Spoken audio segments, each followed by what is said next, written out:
Everyone, Zeddy here again today with another Showdown in the Badlands card review. We have Hunter cards, a Hunter Legendary that can summon random giant beasts. Well, you gotta work for it. We'll talk about that, as well as there's a bit of a delay in the card reveal schedule that will affect just today, but we'll talk about what's going on and how it'll impact the schedule going forward.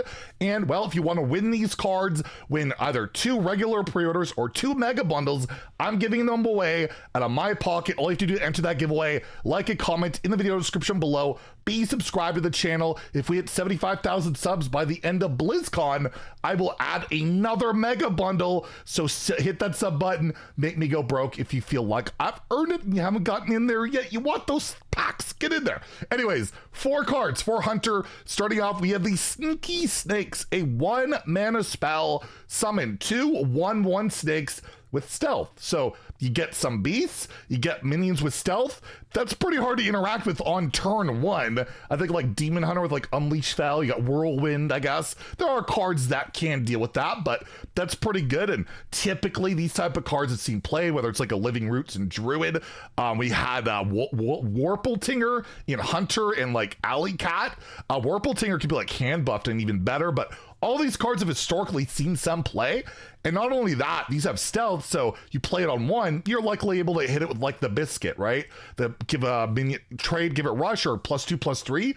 That could be really strong, lets you fight for board. It's a super solid card. I don't see it being like game breaking or anything, but I see it seeing play in like standard. Wild, it's good because it's just another way for Starving Buzzard to draw 2 cards. So there is a lot of good things going on with this card. It's just 2 1/1s with stealth for 1 mana. Like that's pretty much the power level these days. And yeah, I think it's a really good card in both standard wild. Feels great in arena, every format, getting those tokens on board, being able to trade, buff them up, activate beast energies. I will give it a 4 out of 5 in standard wild. Extremely effective.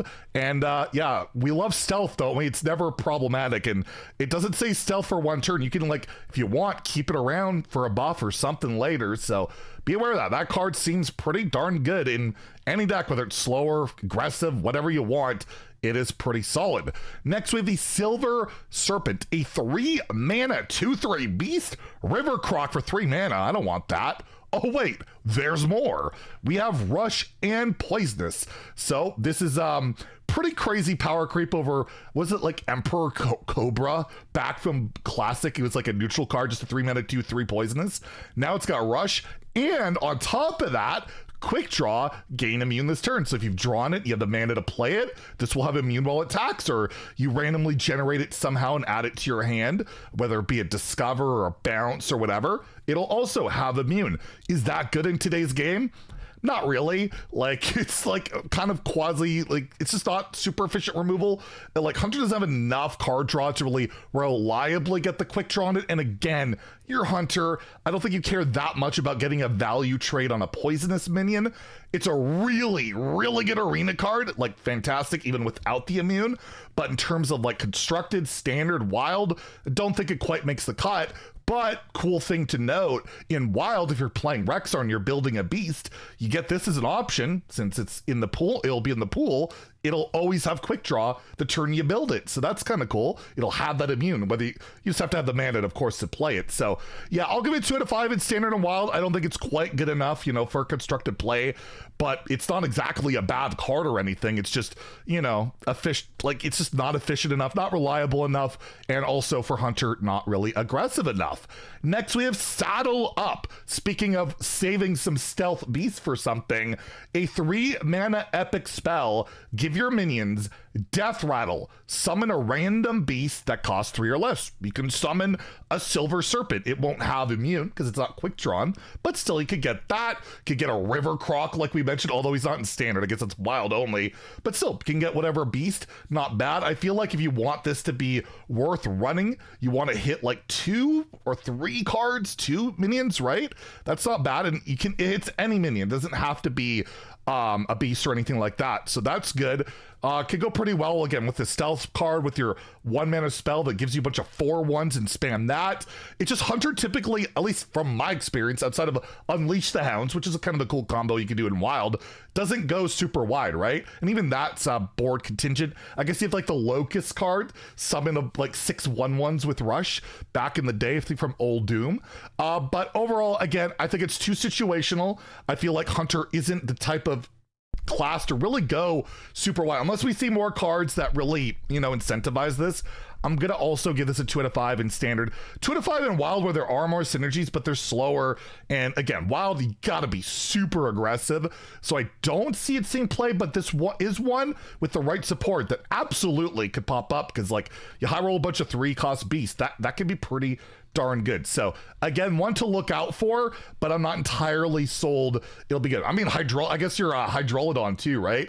Get all those 3/1 rushers and then play this. But again, it's like situational, really ideal situations and slow. So typically you're looking at that. You're looking at a card that's probably like a 2 out of 5 in both formats. And then lastly, we have the legendary minion Minion Fang, a 5-mana 2/5 beast, battle cry and death rattle, kind of giving me Katrina vibes with that. Summon a random beast with cost equal to this minion's attack. So for 5 mana, we are immediately going to get a random 2-cost beast, and it's going to summon another 2-cost beast when it dies. It's pretty sticky.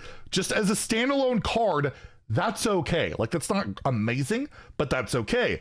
But then when we're talking about all the hand buffs and stuff we can get going on, that could be really good, where maybe I play this as a 5-mana 5/5. I've played a bunch of attack buffer spells in my hand, and then I get a 5-cost beast. That could be good. Or you play this on the board as a 2/5 and you buff it up a bunch with bananas, then it dies, then it gets that death rattle from that the cost equal to means attack after that. So I play like 6 bananas on this while it's on the board, it blows up, I get an 8-cost beast. That could be super good. It's a kind of a clunky card, but I feel like just playing this on curb without even a buff is decent-ish tempo, where it's like, I don't even know if I want to ignore this because they might buff it up. But right now, Hunter doesn't run a ton of buff spells. You run like the bananas, and even Biscuit doesn't see a lot of play right now. We did see recently like a 2-mana spell that gives all your minions +1 attack, basically wherever they are.